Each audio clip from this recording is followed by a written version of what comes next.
Hi అండి, ఎలా ఉన్నారు? ఏం చేస్తున్నారు? Welcome back to our channel smart life Shri. అందరూ కూడా భగవంతుని దయ వల్ల చాలా చాలా బాగుండాలని మనస్ఫూర్తిగా అయితే కోరుకుంటున్నాను. అలాగే మన చక్కటి ఇంట్రెస్టింగ్ బ్లాగ్లోకి అయితే వెళ్ళిపోదామండి. కొత్తగా చూస్తున్న వాళ్ళు సబ్స్క్రైబ్ చేసుకుని పక్కన ఉన్న బెల్ ఐకాన్ని క్లిక్ చేయడం, లైక్ చేయడం మాత్రం అస్సలు మర్చిపోవద్దు.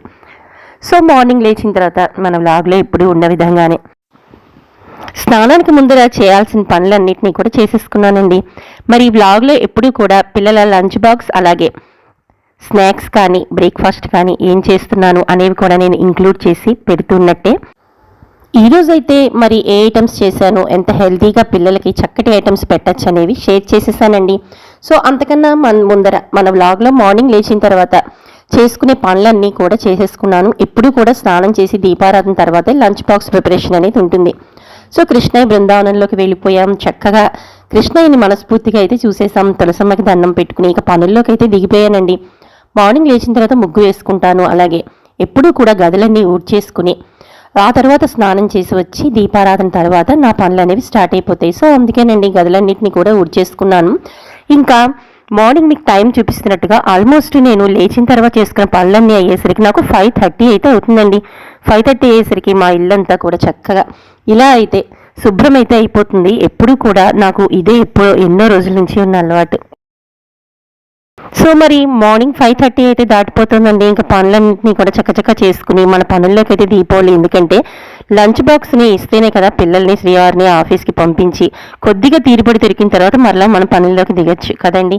అందుకే మార్నింగ్ చేసుకునే పనులన్నీ కూడా ఫటాఫట అంటూ ఫాస్ట్గా అయితే చేసేసుకుని ఇంకా పిల్లలు లంచ్ బాక్స్లోకి దిగే ముందరే స్నానం అది చేసి వచ్చేసిన తర్వాత దీపారాధన చేసేసుకుందాం. ఇంకా స్నానం అయిపోయిందండి. కిచెన్లోకి వచ్చి ఫస్ట్ ఎప్పుడు చేసే పనేనండి కాఫీ అనేది కొద్దిగా రిలాక్సేషన్ కోసం పడాలి కదా. మరి అందుకనే ఇక్కడ పొద్దున్నే ఫస్ట్ పని ఏం చేస్తాను అంటే ఫిల్టర్ డికాషన్ అనేది తీసేస్తాను. అలాగే పాలు అనేవి కాచేస్తాను. ఈ రెండు అయిపోయిన తర్వాత దీపారాధన చేసుకున్న తర్వాత నివేదన కింద ఈ పాలనే అయితే పెడతానండి. అంటే కాచిన పాలని కొద్దిగా గోరువెచ్చగా ఉండగానే దేవుడికి దీపారాధన చేసేటప్పుడే నైవేద్యం కింద ఇందులో కొద్దిగా పటికి బెల్లం అనేది వేసి పెట్టేస్తానండి. ఇక ఈరోజు బ్రేక్ఫాస్ట్లోకి ఇదేనండి. ఈరోజు మా బ్రేక్ఫాస్ట్ ఇదేంటంటారా, ఎర్ర గోధుమ రవ్వ అండి. మనకి ఎర్ర గోధుమ రవ్వ అనేది మనకి సూపర్ మార్కెట్లో దొరుకుతుంది కదండి. వీటిని మనం ఉప్మాకు ఉపయోగిస్తాం. అలాగే ఎప్పుడైనా కూడా కుక్కర్లో పెట్టేసుకుని బరువు తగ్గాలి అనుకునే వాళ్ళు కూడా చక్కగా వీటిని యూస్ చేసుకుంటుంటాం. దాన్నే ఇక్కడ ఒక 2 గ్లాసులు అనేది నానబెట్టానండి. ఒక చిన్న గ్లాస్ అండి. ఎక్కువసేపు నానాల్సిన అవసరం లేదు. మనం మార్నింగ్ బ్రేక్ఫాస్ట్ చేసుకునేటప్పుడు ఒక ½ అన్ అవర్ ముందర ఇలా ఎర్రగోధుమ నూకని నానబెట్టుకుని శుభ్రంగా వాష్ చేసుకున్న తర్వాత దాన్ని మిక్సీ జార్లో వేసి ఒక స్పూన్ జీలకర్ర అలాగే అర అంగుళం అల్లం ముక్క, మన కారానికి సరిపడా ఒక 4 నుంచి 5 ఎండుమిర్చిని, ఒక మీడియం సైజ్ టమాటానైతే ఇలా కట్ చేసుకుని వేసుకోవాలండి. దాంట్లో మనకి కొద్దిగా వాటర్ని అయితే యాడ్ చేసుకున్న తర్వాత ఒక స్పూన్ బియ్యం పిండిని కూడా ఇక్కడ వేస్తున్నానండి. వీటన్నిటిని కూడా మూత పెట్టేసి చాలా మెత్తగా అయితే రుబ్బేసుకుంటే ఇదిగోండి ఇలా మనకి దోశలు పోసుకోవటానికి అయితే ఈ దోశల పిండి కన్సిస్టెన్సీలో అయితే మనం రుబ్బుకుంటే చక్కటి అప్పటికప్పుడు మనం వేసుకునే చక్కటి పిల్లలకి కూడా పెద్దవాళ్ళకి కూడా నచ్చే దోశలు అనేవి రెడీ అయిపోతాయి. ఇది మనకి కొలెస్ట్రాల్ కానీ ఎలాంటి కార్బోహైడ్రేట్స్ మరీ ఎక్కువగా కూడా అవసరం లేదు అనుకునే వాళ్ళు చక్కగా ఈ ఎర్ర గోధుమ నూకని యూజ్ చేసుకుని ఉప్మా ఎప్పుడు బోరు కొడితే దోశల రూపంలో పిల్లలు దోశలు అంటే చాలా చక్కచక్క ఫాస్ట్గా కూడా తింటారు. మనకు కూడా ఇంట్రెస్ట్గా ఉంటుంది కదండి. ఇంకా ఆ పిండిలో అయితే కావలసిన రుచికి సరిపడా సాల్ట్ని అయితే వేసానండి. అలాగే పైన కొద్దిగా కొత్తిమీరను కూడా వేసుకుని ఇలా దోశలు కానీ పోసుకున్నాము అంటే చాలా టేస్టీగా ఉంటాయి. మనం తినేటట్టు అలాగే ఎప్పుడైనా ఇందాక అనుకున్న విధంగా బరువు తగ్గాలనుకునే వాళ్ళు పొద్దున్నే ఇలా కూడా చక్కగా వేసుకోవచ్చండి. అంటే కొద్దిగా అందరూ అనుకోవచ్చు ఆయిల్ పడుతుంది కదండి, ఇంకా బరువుకి సంబంధం ఏంటి అని. కొద్దిగా ఆయిలే కదండి దోశలు అంటే మనకి ఒక స్పూన్తో అయితే వచ్చేస్తే అందులో ఇవి ఈజీగా కూడా మనకి పెనానికి అతుక్కోకుండా వచ్చేస్తాయి. ఒక్కసారి ట్రై చేసి చూడండి, మీకే అర్థమవుతుంది.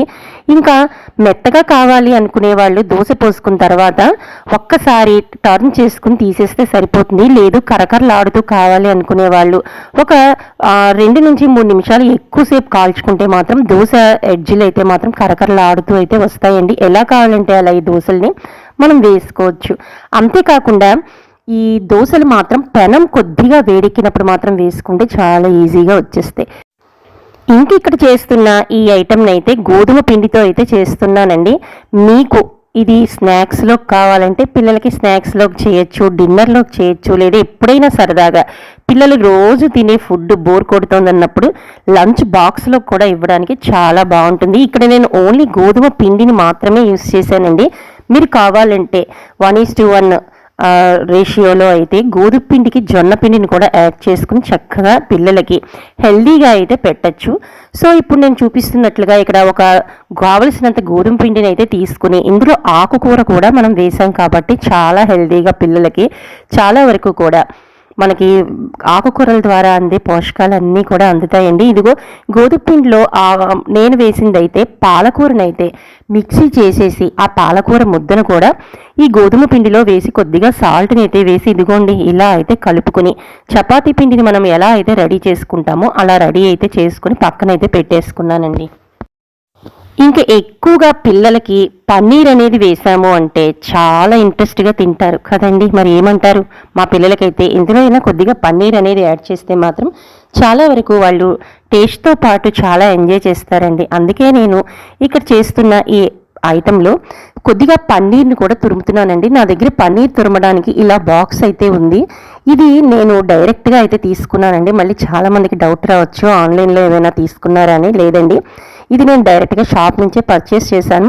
నాకు ఇది చాలా అయితే నచ్చిందండి. తురమడానికి ఇది ఒక పన్నీర్ అనే కాదు, క్యారెట్ కానీ ఏదైనా మనం ఐటమ్స్ని ఏదైనా చక్కగా తురుముకున్న తర్వాత వేరే బాక్స్ అంటే కింద వేరే ప్లేట్ అది అవసరం లేకుండా ఇందులోనే తురిమేసి ఏదైనా ఫ్రిడ్జ్లో పెట్టదలుచుకుంటే ఇలా స్టోర్ చేసుకుని చక్కగా బాక్స్తో పాటు ఫ్రిడ్జ్లో పెట్టేసుకోవచ్చు. అందుకనే చూడడానికి ఇది చాలా నచ్చి ఈ ఐటమ్ అనేది తీసుకున్నాను. ఇప్పుడైతే ప్రెసెంట్ పన్నీర్ని అయితే ఇలా బాక్స్లోకి అయితే తురిమేనండి.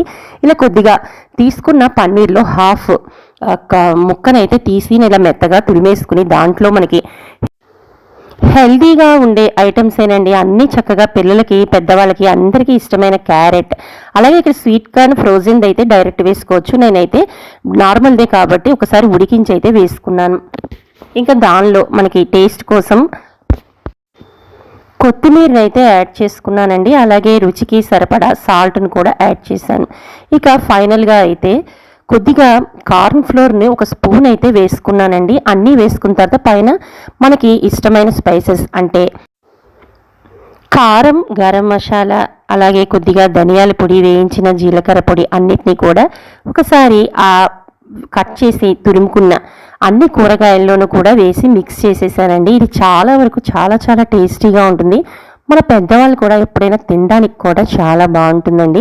ఇక పిల్లలకైతే చెప్పక్కర్లేదు, వాళ్ళకి నచ్చినట్టుగా చేస్తే ఎందుకు తినరండి. హ్యాపీగా ఇది ఈవినింగ్ స్నాక్గా కూడా వాళ్ళు వచ్చే టైంకి చేసి పెట్టినా కూడా హెల్తీతో పాటు ఇంట్రెస్ట్గా అయితే తింటారు. ఇక ఇందాక మనం కలిపెట్టుకున్న పాలకూర మిశ్రమం అదేనండి, గోధుమ పిండిను పాలకూర మిక్స్ చేసిన చపాతీ ముద్ద ఉంది కదా, దాన్ని మనం చపాతీల్ని ఎలా అయితే ఒత్తుకుంటామో అలా ఒక పెద్ద చపాతీలాగా ఒత్తుకుని దాని మీద ఇందాక మనం మిక్స్ చేసుకున్న ఈ పన్నీరు, అలాగే స్వీట్ కార్న్, క్యారెట్ అన్నీ వేసుకున్న మనకి పొడి ఉంది కదండి, దాన్ని ఈ చపాతీ నిండా స్ప్రెడ్ చేసి ఇప్పుడు ఇక్కడ నేను వీడియోలో చూపిస్తున్నట్లుగా దాన్ని స్లోగా మడత కింద వేసేసుకుని చిన్న చిన్న ముక్కలుగా అయితే కట్ చేసుకుని చేతితో ఇలా స్ప్రెడ్ చేసుకుంటే చిన్న చిన్న కట్లెట్స్ లాగా మనకి ఇక్కడ వస్తాయి చూడండి. ఎక్కువగా అదిం పెట్టుకున్నామంటే లోపల మనం పెట్టిన స్టఫింగ్ అంతా బయటకు వచ్చేస్తుంది. అలా కాకుండా కొద్దిగా స్ప్రెడ్ చేస్తూ చేతిని ఇలా అదుముకుంటూ ఉంటే చక్కగా మనకి ఈ విధంగా అయితే చిన్న చిన్న కట్లెట్లలాగా పిల్లలకి చూడ్డానికి కూడా చాలా టేస్టీగా అయితే వాళ్ళు ఈజీగా కూడా అంటే మనకి ఇది లంచ్ బాక్స్లో పెట్టామంటే అలానే ప్రతిరోజు కాదండి, ఎప్పుడైనా కూడా సరదాగా వారానికి ఒక్కసారి మనం ఇలా చేసిస్తే వాళ్ళు లంచ్ బాక్స్ని ఫుల్గా ఖాళీ చేసి వచ్చేస్తారండి. ఇందులో వాళ్ళకి ఇష్టమైన పన్నీరు, స్వీట్ కార్ను, క్యారెట్, ఇంకా కొద్దిగా మసాలాలు అన్నీ ఉన్నాయి కదండి, హ్యాపీగా అయితే ఎంజాయ్ చేస్తూ తినేస్తారు. సో ఇట్లాగా మనం పెనాన్ని కాలేసుకుని చపాతీ అనేది ఎలా కాల్చుకుంటామో కొద్దిగా లెస్ ఆయిల్ అనేది మనం స్ప్రెడ్ చేసుకుంటూ రెండు వైపులా టర్న్ చేసుకుంటూ చక్కగా ఈ చిన్న చిన్న కట్లెట్లు లాంటివన్నిటినీ కూడా రెండు వైపులా కాల్చేసుకుంటే మనకి ఈజీగా ఉండే హెల్దీగా ఉండే ఇలాంటి చిన్న చిన్న కట్లెట్స్ అనేవి రెడీ అయితే అయిపోతాయండి. వీటిని మనం లంచ్ బాక్స్లోకి ఇందాడ అనుకున్నట్టుగా పెట్టచ్చు, లేదంటే ఈవినింగ్ స్నాక్ పెట్టచ్చు.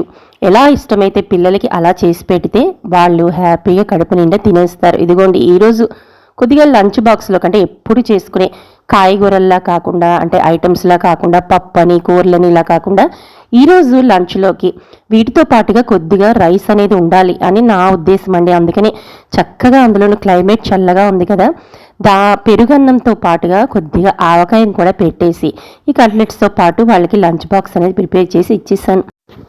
తర్వాత రేపటి బ్రేక్ఫాస్ట్ కోసం హెల్దీగా, ఎంత హెల్దీగా అంటే జొన్న రొట్టె తయారు చేసుకోవటం చాలా కష్టం. జొన్న దోశలు ఎలా వేసుకోవచ్చు అనేది ఎంత ఈజీగా చెప్పాను. అలాగే జొన్నలతో హెల్దీగా ఉండే ఇడ్లీని రేపటి కోసం అయితే ఎలా నానబెట్టుకున్నాను, ఇడ్లీని ఎలా వేశాను, ఇవన్నీ కూడా మీతో షేర్ చేయాలంటే రేపటి వీడియో కోసం ఆగాల్సిందేనండి. అంతకన్నా ముందర కొత్తగా చూస్తున్న వాళ్ళైతే సబ్స్క్రైబ్ చేసుకుని పక్కనే ఉన్న బెల్ ఐకాన్ క్లిక్ చేయడం అస్సలు మర్చిపోవద్దు. అలాగే అందరూ కూడా లైక్ చేసి మన ఛానల్ని మరింత ప్రోత్సహించాలని మనస్ఫూర్తిగా వ్యూయర్స్ అండ్ సబ్స్క్రైబర్స్ని కోరుకుంటూ లైక్ చేయండి, అలాగే సబ్స్క్రైబ్ చేయండి. రేపటి ఇంట్రెస్టింగ్ వీడియో కోసం ఎదురు చూస్తూ ఉంటారని మనస్ఫూర్తిగా కోరుకుంటూ మళ్ళీ రేపటి వీడియోలో కలుద్దాం. అంతవరకు అందరికీ బాయ్, నమస్తే అండి. మరి